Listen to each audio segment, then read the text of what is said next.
এই বাংলা কার্যত বাংলাদেশ 2 হয়ে গেছে, বাকি কিছু নেই। এর জন্য দায়ী তৃণমূল কংগ্রেস, প্রধান দায়ী মমতা ব্যানার্জি, যার জন্যই এই জিনিস হয়েছে। রাজ্যের মুখ্যমন্ত্রীকে বেনজির ভাষায় আক্রমণ শুভেন্দু অধিকারীর। মালদার মোথাবাড়িতে হিন্দুদের উপর আক্রমণের প্রতিবাদে শুক্রবার উত্তর কলকাতার শ্যামবাজার এলাকায় প্রতিবাদ সভা ডাকা হয়। আর সেই প্রতিবাদ সভায় উপস্থিত ছিলেন রাজ্যের বিরোধী দলনেতা শুভেন্দু অধিকারী।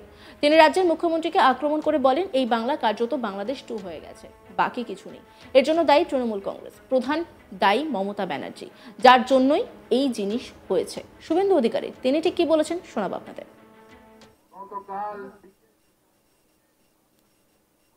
জানার অধিকার কারণেই কোন রাজ্যে আমরা বসবাস করছি, কোন রাজ্যে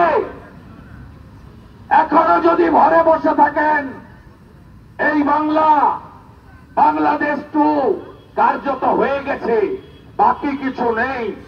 এর জন্য দায়ী তৃণমূল কংগ্রেস এবং প্রধান দায়ী মমতা ব্যানার্জি, যার জন্য এ জিনিস হয়েছে।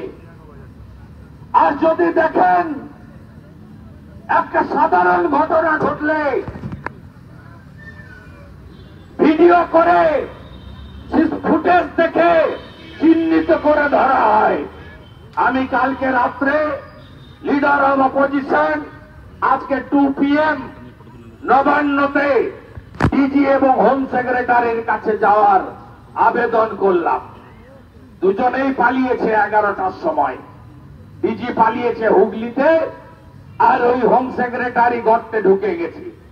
গোটা নবান্নতে কয়েক হাজার পুলিশ দাঁড় করে রেখেছে। এই এলো লিডার অব অপোজিশন। কথা বলতে দেবে না, প্রতিবাদ করতে দেবে না, ছাড়ব না। আমি অনেক পরীক্ষায় পাস করেছি। 2022 কোজাগরী লক্ষ্মী পুজো, মমিনপুর, ইকবালপুর এনআইএ করেছিলাম। সেদিনের জাস্টিস আজকের সুপ্রিম কোর্টের জাস্টিস জয় মাল্য বাগচি এনআইএ দিয়েছিল 35টা জেলে, 37টা ফেরার। সেই সঙ্গে মোথাবাড়ি ঠান্ডা করে হুঁশিয়ারি দিলেন শুভেন্দু অধিকারী। তিনি বলেন, কথা দিয়ে গেলাম, মোথাবাড়িও ঠান্ডা করে দেবো। সিসিটিভি ফুটেজ দেখে বিজেপি নেতা কর্মীদের তুলে নিয়ে আসা হয়। আপনারা দাঁড়ান মোথাবাড়ির রাস্তার পাশে, যা যা ক্ষতি হয়েছে পূর্ণ ক্ষতিপূরণ দেওয়ার সিদ্ধান্ত নিয়েছি। কি বলেছেন শুভেন্দু অধিকারী শোনাবো আপনাদের। আজকে কথা দিয়ে গেলাম, মোথাবাড়িও ঠান্ডা করব, মোথাবাড়িও ঠান্ডা করব, মোথাবাড়িও ঠান্ডা করব।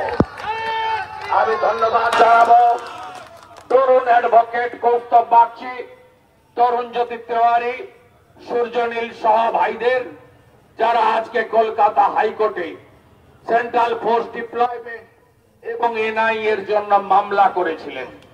মহামান্য জাস্টিস মামলা নিয়েছেন, শুনেছেন, এবং সেন্ট্রাল ফোর্স পুলিশ ওখানে আন্ডারটেকিং দিয়েছে। বলেছে এসপির উপর পার্সোনাল লাইবিলিটি ফিক্স আপ করেছে কোর্ট, মাননীয় বিচারপতি সোমেন সেনের বেঞ্চ, যাতে ওখানে সমস্ত মানুষের জীবন এবং সম্পত্তি রক্ষা করা যায়। এবং আগামী বৃহস্পতিবার রিপোর্ট ফাইল করতে বলেছে স্টেট পুলিশকে। আমরা ছেড়ে দেব না।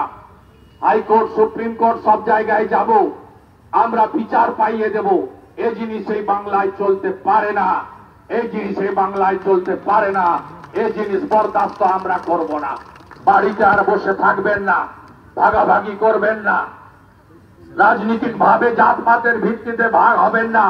সমস্ত রাষ্ট্রবাদী সনাতনীরা পথে নামুন, ঐক্যবদ্ধ হন। আমরা চাই না অশান্তি। আমরা স্বামী বিবেকানন্দের দীক্ষিত, নিজ ধর্মে আস্থা রাখি, অপর ধর্মে শ্রদ্ধা রাখি, কিন্তু এই জিনিস আমরা মেনে নেব না। যদি কারোর কোনো অসুবিধা হয়, সে যে সম্প্রদায়ের হোক, যে ধর্মেরই হোক, যে রাজনীতির হোক, তাকে প্রথমে ল এনফোর্সমেন্ট অথরিটি থানাতে যেতে হবে। থানা কথা না শুনলে কোর্টে যেতে হবে। আইন কেউ হাতে তুলে নিতে পারেন না।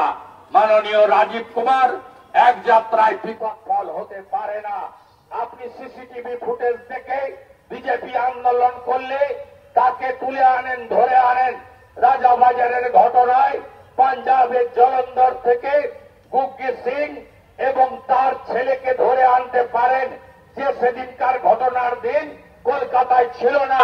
যার এডুকেশন লাইফ 1 বছর নষ্ট করে দিতে পারেন মনোজ বর্মা, সেই আজকে সেখানে 20 জন গ্রেপ্তার হয়েছে বলে আমাকে একজন আইপিএস এর মাধ্যমে খবর পাঠানো হয়েছে। কিন্তু তারা কারা? তারা কোনটাই যারা দুষ্কৃতকারী, হামলাকারী, লুটেরা, আগুন দেওয়া লোকেরা নয়। তৃণমূলের রহিম বক্সি, সাবিনা ইয়াসমিনের সঙ্গে পুলিশ চুক্তি করে কিছু গরিব মুসলিমকে পুলিশের হাতে তুলে দেওয়া হয়েছে জেল খাটানোর জন্য। আর যারা গুন্ডা, যারা দুষ্কৃতকারী, যারা লুট করেছে শাসক দলের ভরসায়, তাদের একজনেরও কেশাগ্র স্পর্শ করেনি। এখন পুলিশ, এই পুলিশকে যেভাবে মমতা বন্দ্যোপাধ্যায় সনাতনী হিন্দুদের বিরুদ্ধে আমাদের অধিকার, আমাদের ধর্মাচরণ, আমাদের বেঁচে থাকার উপরে আক্রমণ করাচ্ছেন, এর পরিণতি ভালো হতে পারে না। আপনারা রাস্তায় থাকুন, আমরা আইনি লড়াই করে ডালখোলা, মমিনপুর, ইকবালপুর, শিবপুর, রিসরার মতো মোথাবাড়িকে ঠান্ডা করব করব করব করব করব করব। আমাদের আপনারা রুখতে পারবেন না। এই বাংলা কার্যত বাংলাদেশ 2 হয়ে গেছে, বাকি কিছু নেই। এর জন্য দায়ী তৃণমূল কংগ্রেস, প্রধান দায়ী মমতা ব্যানার্জি, যার জন্য এই জিনিস হয়েছে। রাজ্যের মুখ্যমন্ত্রীকে বেনজির ভাষায় আক্রমণ শুভেন্দু অধিকারীর। মালদার মোথাবাড়িতে হিন্দুদের উপর আক্রমণের প্রতিবাদে শুক্রবার উত্তর কলকাতার শ্যামবাজার এলাকায় প্রতিবাদ সভা ডাকা হয়। আর সেই প্রতিবাদ সভায় উপস্থিত ছিলেন রাজ্যের বিরোধী দলনেতা শুভেন্দু অধিকারী। তিনি রাজ্যের মুখ্যমন্ত্রীকে আক্রমণ করে বলেন, এই বাংলা কার্যত বাংলাদেশ 2 হয়ে গেছে, বাকি কিছু নেই। এর জন্য দায়ী তৃণমূল কংগ্রেস, প্রধান দায়ী মমতা ব্যানার্জি, যার জন্য এই জিনিস হয়েছে। কি বলেছেন শুভেন্দু অধিকারী, শোনাবো আপনাদের। জানার অধিকার কারণেই কোন রাজ্যে আমরা বসবাস করছি, কোন রাজ্যে? এখনো যদি ঘরে বসে থাকেন, এই বাংলা বাংলাদেশ 2 কার্যত হয়ে গেছে, বাকি কিছু নেই। এর জন্য দায়ী তৃণমূল কংগ্রেস এবং প্রধান দায়ী মমতা ব্যানার্জি, যার জন্য এ জিনিস হয়েছে। আর যদি দেখেন একটা সাধারণ ঘটনা ঘটলে ভিডিও করে ফুটেজ দেখে চিহ্নিত করে ধরা হয়। আমি কালকে রাত্রে লিডার অব অপোজিশন, আজকে 2 PM নবান্নতে ডিজি এবং হোম সেক্রেটারির কাছে যাওয়ার আবেদন করলাম। দুজনেই পালিয়েছে 11টা। অন্যান্য খবরের আপডেটের জন্য অবশ্যই নজর রাখুন আজ তাক বাংলার ইউটিউব স্ট্রিমিংয়ে। লাইক, কমেন্ট, শেয়ার এবং সাবস্ক্রাইব করতে ভুলবেন না।